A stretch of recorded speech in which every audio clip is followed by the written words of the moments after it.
Okay, so today we'll spend some time thinking about some other gates, right? So we've looked at AND and OR and NOT gates. So let's look at some other gates. So first of all, let's think about the case that suppose I have two inputs. If I think about two inputs, X and Y, I have up to four possible input combinations.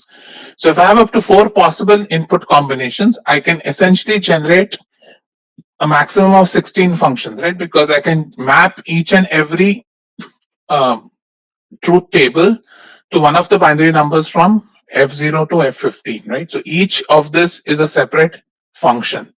So now let's look and see if we can identify certain functions. So what are the first functions, F0 and F15? What is that function doing? Constant is not a bad thing, right? All this means is this basically has a constant output of 0 or 1. So it's called the 0 function and the 1 function. That is, the output is independent of the inputs, right? The output is always going to stay 0 or 1, and it is independent of what the input combination is. Now let's look at the next set of functions. What is F3 and F5 doing? If you think about F3 can be thought of as a Boolean expression. So F3 is high whenever X is high, and F3 is low whenever X is low, right? So F3 is independent of Y. F3 is just transmitting X from input to output. And similarly, F5 is going 0, 1, 0, 1, right? So it's just transmitting Y. So both F3 and F5 are single valued functions, and all they're doing is just transmitting one of the inputs to the output, right? It's independent of one other input. And in the same line of thought, you have the other two functions, which are F10 and F12. So how do I write the Boolean expression for F10? So F10 will be Y prime, or you can write it as, right? And similarly, F12 is high whenever X is low. F12 is low whenever X is high. So F12 is X prime. So these were the simple functions. Now you can see, so these two, what are this? What's F1 now? So F1 and F7 are the functions you already know. These are the AND and OR functions, right? So F1 is X and Y, or just XY, and F7 is going to be X or Y. Again, remember, AND has a mostly 0 output, OR has a mostly 1 output, right? So OR is very forgiving in sending it. If you can think of it, and the way I think of it is, AND is much more selective than OR. So if you want to do any kind of selection, then you try to use something of an AND function, because AND is selecting something, whereas OR is mostly permitting everything to go, right? So OR gates normally are going to give you a lot of ones at its output, whereas ANDs are going to normally give a lot of zeros at the output. So, and the symbol for the AND gate, if I look at a 2-input AND gate, is this, right? So this is the symbol for the AND gate, and this is the symbol for the OR gate. So we'll go to the next set of functions, which are F8 and F14. So what can you say about F8 and F14? What about F8? F8 is, so F14 is NAND and F8 is NOR. So F8 is NOR or not OR. And that is represented as a bubbled OR gate. So remember always that, I'll keep coming to this often, that whenever you look at a bubble is a short form for an inverter. So I could have drawn this gate as essentially, if I want to implement it as AND and NOT gates, this is my NAND gate, right? All I'm taking is I'm ANDing the two inputs and then complementing the output of that AND gate to get the NAND gate. So we shorthand this into a bubble at the output. Now, see, NAND and NOR have now flipped. So in the NAND is a mostly high output and the NOR is the mostly low input, right? So you begin to see that in the true sense, AND and OR, AND is a mostly 0 output, whereas in the complementary, the NOR is the mostly 0 output, right? So again, and these gates will come to quite often, because in CMOS technology, these are the basic gates. So sometimes you'll hear what is known as universal gates. So NAND and NOR are the universal gates, which means that you have to learn how to implement any function using NAND and NOR gates only. Sometimes you will not have the flexibility to implement it using any other gates. So if you're given, and you'll learn all this in this class and in the labs also, that you need to implement any given function to you only in terms of NAND gates or only in terms of NOR gates. So then we come to another set of important functions, which is F6 and F9, right? And F6 is what XOR. is XOR gate. So F6 is the XOR gate or exclusive OR gate. So exclusive OR means the output is high only when X or Y is high, but not when both are high, right? So we write that as X, it's exclusively OR. So it is implementing the OR function very tightly by saying that the output is going to be high only when X or Y is high, but not when both are high. And similarly, so you'll sometimes see the word XOR, or sometimes people write it as XOR. And similarly, you have F9, and F9 is the complement of F6, right? So F9 is known as the XNOR function. That is an exclusively NOR, and it is essentially the complement of this, right? And what it is doing is that it is only allowing the output to go high when both the inputs are matching. Exclusive OR and NOR are very interesting gates because they are allowing you to check whether the inputs are matched or mismatched, right? So if you want to have a circuit which is tracking if the two bits incoming are mismatched, then you can either use the XOR function or the XNOR function, right? So the XOR function is going to go high when the inputs are mismatched, whereas the XNOR function is going to go high when the inputs are matched. So you'll see that we use the XOR, or I mean, rather, you can read it yourself, that XOR is used a lot to measure, say, parity functions. Like if you want to count, suppose whether a number of, suppose I have like a train of 8 or 10 bits coming into my circuit, and I want to see if whether they have odd number of ones or even number of ones, because sometimes what you do is you code up, right? Whenever you do communication, for example, we use a lot of codes where we code up signals into a number of ones and zeros. So suppose I have a train coming in, I can say that all my encoded signals will have an even number of ones at any time. So any information I want to send to, I will map it up to such a word such that it only has even number of ones in it. So which means that in the output, suppose I see a word which has odd number of ones, then I know that there was a noise in the channel. So that data is corrupted, right? So this is used a lot for very simple communication channels. As to what we do is we code up every symbol that we're sending through as a word with either odd number of ones or even number of ones. And so if there is so obviously such a coding can identify 1 bit change or 3 bit change. Suppose 2 bits change and they change in the same direction, then obviously this code is not going to work. So all codes definitely have limits. So when you have codes like that, to check whether this is a right code or not, all you'll do is you'll send this into an XNOR function, and if the XNOR of all these bits is high, then you know it's an even number of ones. If the XNOR of all these bits is low, then you know it's an odd number. So you can extend this XOR function to multiple input functions. So remember, this is for 2 input, right? I can think of a 3 input AND gate, 5 input AND gate, 10 input AND gate. What you'll realize, for those of you in electronics, when you go to higher classes, you realize that nobody really designs a 10 input AND gate because it is very slow. So we'll design the 10 input AND gate as a series of AND gates, right? So in any case, so in this class, you can think about any gate unless specified to you that it can have any number of inputs. Okay. So again, keep in mind XOR and XNOR become are pretty special functions, and they're usually favorite in interview questions when you go for any internship or job interviews or in the class, right? A lot of interesting questions can be framed with this XNOR and XOR. So, be very familiar with what the XOR gate is doing and the XNOR is doing.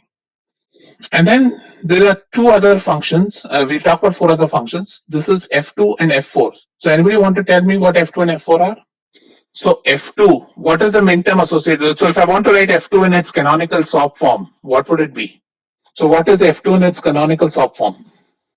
No, in its X not Y, correct. Or we can write it as M2, right? So F2 is equal to M2 basically, which is XY prime. So to complete the series, these two are known as inhibition function. That it inhibits Y and only allows X true. So it's allowing only this word of 1, 0 to get through. That is when X is highlighted and Y is inhibited.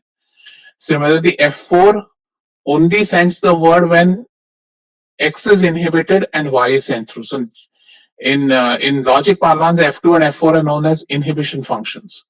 So you inhibit Y or you inhibit X in F2 or F4.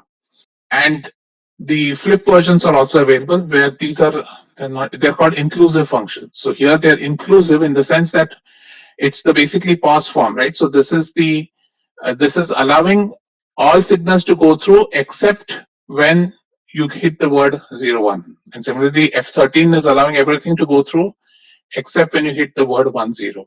The point of doing this was that you can basically think of various gates. So these are the common Boolean functions that we look at. And again, remember, key gates to keep in mind. AND OR is very simple. NANDs and NORs and XORs and XNORs, right? So those four become your important gates, which you'll use a lot in design going forward. And so this just for completeness, we can draw it if you want. So let's quickly draw all the gates. Always, as I keep insisting, I'll keep insisting again and again, and OR. Always ensure that you substantially differentiate between and OR, right? Make sure that this curve is pretty significant. NAND is not AND. That's your NAND. All these are two input gates. This is your not OR or NOR. Your XOR, the function is the gate shown as this. So it looks like an OR gate with an additional curve drawn in front. So this is your XOR gate. It's a two input XOR gate. And again, your XNOR gate will just be a bubbled output. This is your XNOR gate. So again, remember, this is A, B. This is A plus B. This is A, B, the whole under the bar. This is A plus B, the whole bar. And this is A exclusive B. This is A exclusive B under the whole bar, right? So these are all the key gates I want you to remember. So from De Morgan's theorem, what do you know? From De Morgan's theorem, AB bar is A bar plus B bar. Similarly, A plus B bar is A bar B bar, which means that if I think of a NAND gate, so what am I, when I'm doing the shorthand for the NAND gate, I'm saying that when I draw a symbol like this, I'm saying that this symbol is an AND gate because it is what I'm doing in this, I'm ANDing it and then bubbling it. So I'm bubbling the output of an AND gate and it's an AND gate. But I can also think of the NAND gate as ORing bubbled inputs, right? Remember, AND invert is invert OR, right? So this is why that convention becomes important. So I can think of this as I bubble the inputs first and then send them through an OR gate. So I can represent a NAND gate either as a not AND or as an bubbled OR. So this is a bubble, this is AND with a bubble, this is bubble with an OR. And this is just De Morgan's theorem, right? So you'll see that it's not necessary to always show NAND gate this way. You can show NAND gate this way too. And similarly, the corollary exists for the other one, that suppose this is your NOR gate. A NOR gate is OR invert. OR invert can be thought of as invert AND. So I can think of a NOR gate as a bubbled input into the AND gate. Right? So again, these conventions all mean the same. Whether you write it as NAND or as bubbled OR, in your head it should all be implementing the function AB prime, AB the whole prime. Now, what about XOR? What is the Boolean function for XOR? So suppose I write X plus, let's do A plus B. What is the Boolean function for A plus B? Again, look, without going back to the truth table, quickly think about it. What is A plus B? A plus B is high only when A or B is high, but not when both are high, right? So it is going to select the terms A prime B and AB prime. Only when A is 0, B is 1, or when B is 0, A is 1 will this function go high. For all other terms, it will go low. Or I can think of this as sigma m of what? I can think of the XOR gate as sigma m of 1 and 2, right? Two inputs will have 0, 1, 2, 3, and XOR is taking your middle 1 and 2. So this is your canonical soft form of the XOR gate. And similarly, the XNOR gate, what will be the XNOR gate definition? So the XNOR gate definition can be done as A prime B plus AB prime, the whole prime, which you'll get it as AB plus AB prime, right? A prime B prime.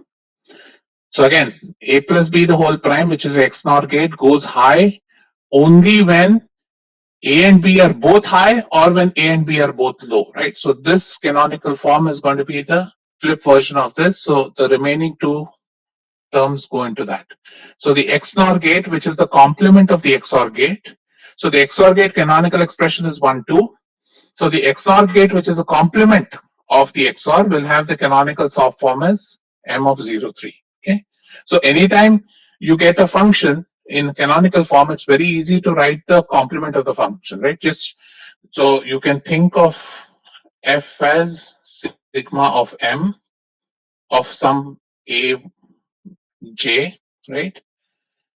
Or you can think of pi of m ak, which is not included in j, right? So if these are some selected set, ak will not have anything which is part of sigma.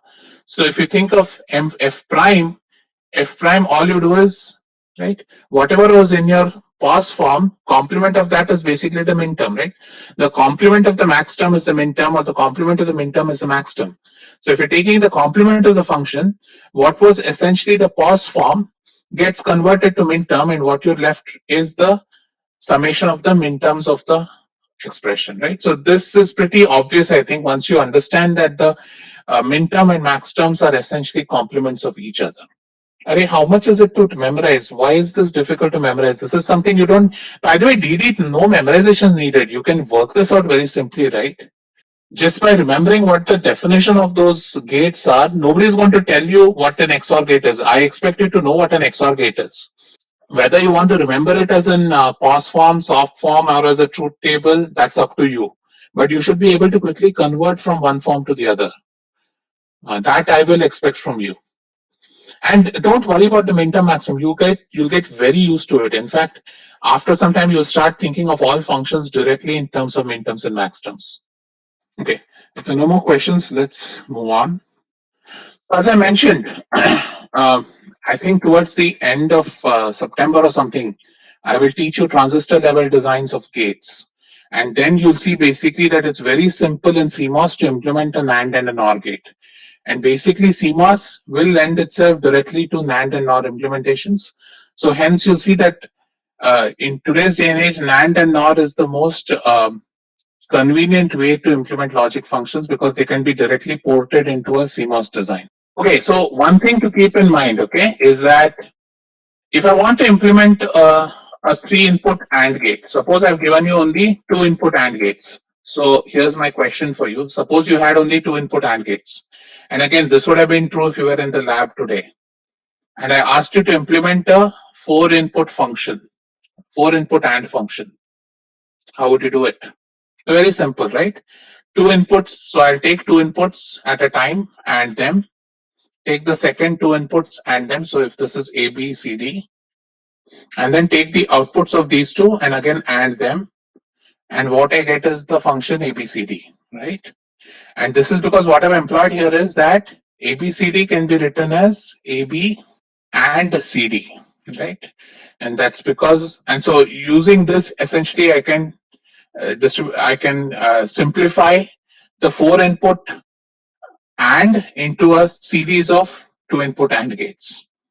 So now think about all the different gates that we have done and think about how to implement the same. So I'm not going to do this, but think about, suppose I want to implement a 4-input NAND using 2-input NANDs. Think about how you're going to implement this. If you have any questions, we can discuss it later in the office hours or in the tutorial. But this is my homework to you. Implement a 4-input NAND gate using 2-input NAND gates. So let's look at how to implement an XOR gate. So let's say I want to implement A XOR B, right? So how would I implement this? Very simple. This is AB prime plus A prime B, right?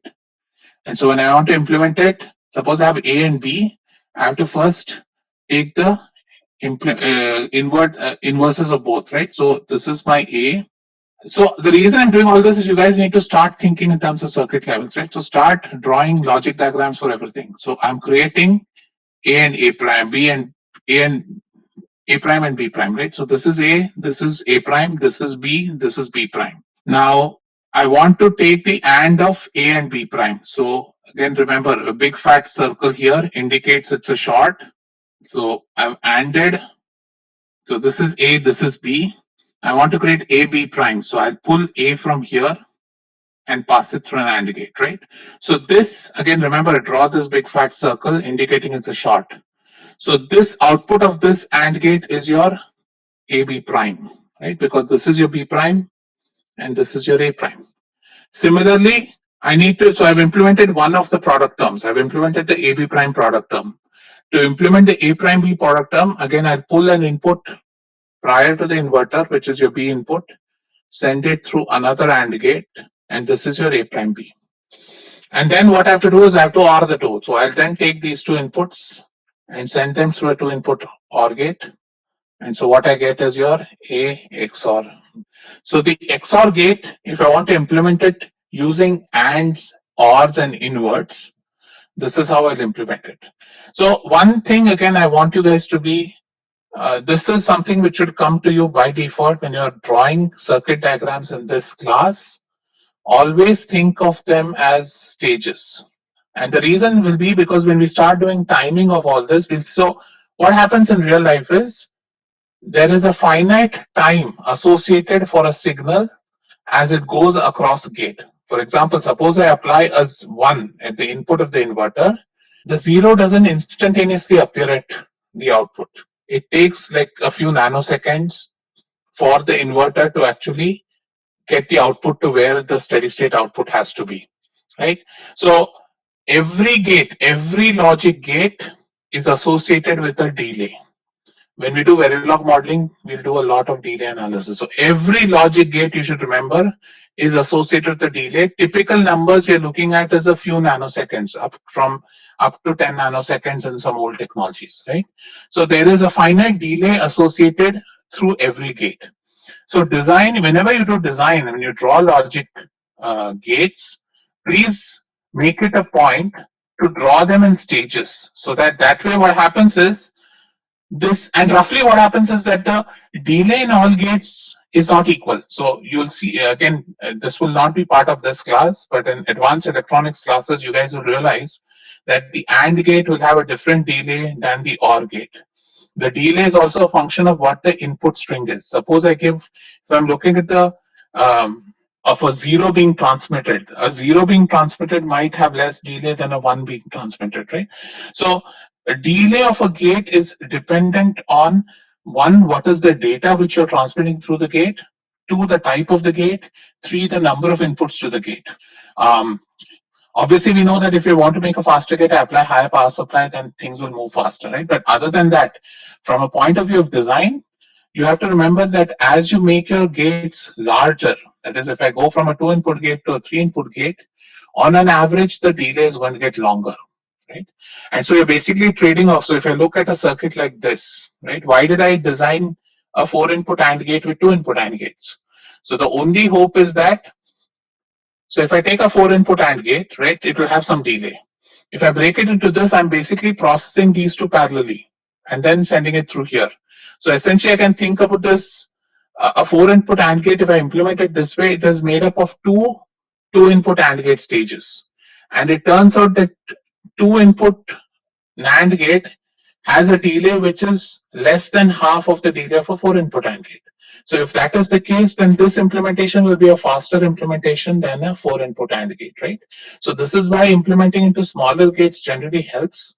And so in the digital lab or something, if you are on campus, when we are implementing on breadboards, obviously when you buy chips from the market, most of them, the cheap chips will be 2-input gates or maximum 3-input gates. Nobody manufactures chips with 10-input gates, for example. So if your Boolean function calls for a 10-input AND or a NAND or something like that, you have to ensure that you can design that using what you have in the lab, which is a bunch of 2-input gates, right? So knowing how to design circuits with 2-input gates of any type is important. And you should also know the limitations. There are certain functions may not be completely realized with just an AND function or just a OR function. What you'll see is that the NAND and NOR, you can implement any Boolean function. So any Boolean function can be implemented using the NAND and NOR. So that's why NAND and NOR are universal and so can implement any Boolean function, right? So let's do one example. So you guys take a few minutes, and so here is how is it possible to express. Yes, Avi, look into the textbook. In terms of NAND gates, you can get away with smaller number of gates. So do this exercise.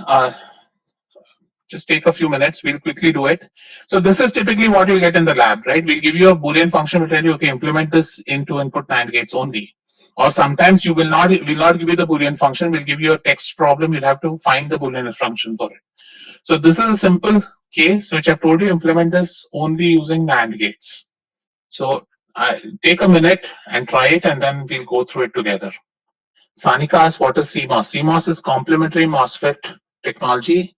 I'm sorry, I've not introduced it. It is the it is the primary technology in which we make chips today. A primary transistor technology.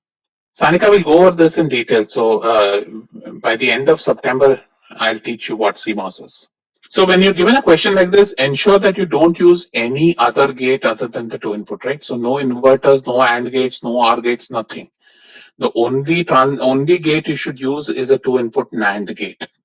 Okay. So let's start. And so first thing what I would do in something like this, and this is like ab initio method. After some time you will not need this, but let me do the ab initio. First what I do is implement it using AND or invert, because those are simple things I know. So if I want to implement this as an AND or, what I have to do is first identify C prime, right? So if I have the first thing I do is create the product terms. So the product terms can be created using AND gates. So this is my product term AB. This is my product term C prime D. And then I pass it through an OR gate and I get the function, right? So this is the implementation. If I didn't have NAND gates, if I'm just using a simple AND OR. So this implementation using AND OR. So whenever you do SOP, when you have something written as a sum of products, then you first create all the products and then sum them together. So a SOP lends itself to an AND OR implementation. It is a sum of products, right? So a sum of products, you start with creating all the partial products and then sum them together. A POS or a POS implementation goes as an OR AND implementation.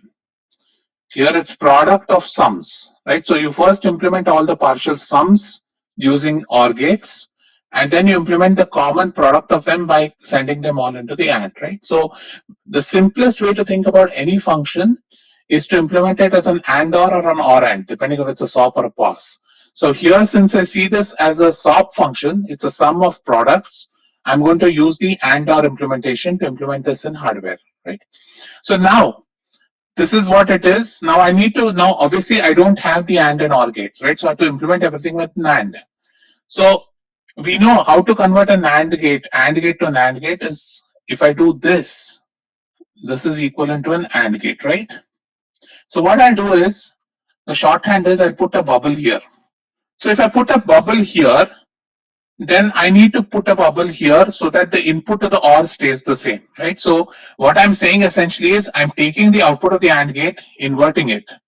Now to ensure that the input to the OR gate remains the same, I will invert it again before it enters the OR gate. Similarly, for this other partial product, I will put a bubble at the output of the AND gate. If I put a bubble at the output of the AND gate, I need to put a bubble at the input of the OR gate so that the input to the OR remains the same. Right? So I've done nothing. I've just added bubbles in two lines. So this wire, so this is one wire. I've added a bubble at the beginning and at the end. Similarly, this wire which carries C prime D, I've added a bubble at the beginning and the end, right? And now what we know is this is an NAND gate, right? So this is equivalent to a NAND gate because it's an OR invert. Sorry, it's an invert OR, and so invert OR is nothing but AND invert. How do you implement an inverter with a NAND gate? So inverter, if I want to implement an inverter NAND gate, all I do is short the two inputs. So if I short the two inputs of a two input AND gate, then it becomes an inverter, right? So what's the truth table here? When A is 0, both inputs are 0, F is 1. When A is 1, both inputs are 1, so F is 0, right? So in this case, the NAND gate, if I short the inputs of the NAND gate, I get an inverter. So if I want to now implement this circuit only NAND, what I will do is convert all my gates to NAND. So that's the first NAND. That's my second NAND. I have one NAND here, which is again short. This is your C. I'm shorting the inputs of the NAND gate. So this is my C prime. That's D. So this is A, B. And those two go into a NAND gate, right? And then this is just quickly replaced with a NAND. So what you get is this. So this is you're implementing F purely using just two input NAND gates, right? You've just used two input NAND gates. You've converted all other uh, gates to a two input NAND gate.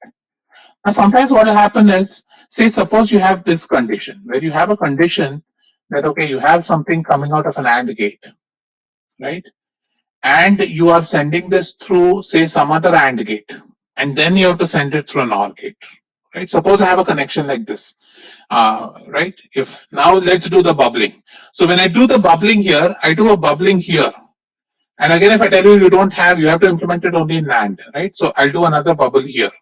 So which means that now if this input doesn't have any other gate it's coming through, so then problem now is, again, if I do a bubble here, then this bubble. So I know this is an AND and I know this is an AND. So this wire works, right? This wire, the two bubbles will help me make it an AND. Now this bubble is a problem. So in this case, if I want to implement it, what I do is I do this part, send it through an inverter made up of an AND, and then send it through the second NAND, right? So what I'm doing is in this wire, because this is an AND function, having a bubble before it is going to give me a NOR gate. But I don't have the flexibility of using NOR gates. So if I have to convert this to NAND, then I have to introduce an inverter into the picture. And I introduce that inverter using a shorted input at the NAND, right? So with that, then I can now convert this function to a NAND only implementation. So what I want you to do, again, go home and try this, rather you're at home, sorry. Implement F using two input NOR only. So that's your assignment for today. Try and implement this using only NOR gates. And so again, your goal has to be implemented with the least number of gates if you can. Right? You'll see a lot of designs. Sometimes you can keep adding more and more gates, but the goal would be again to implement it with the shortest number of gates, least number of gates possible.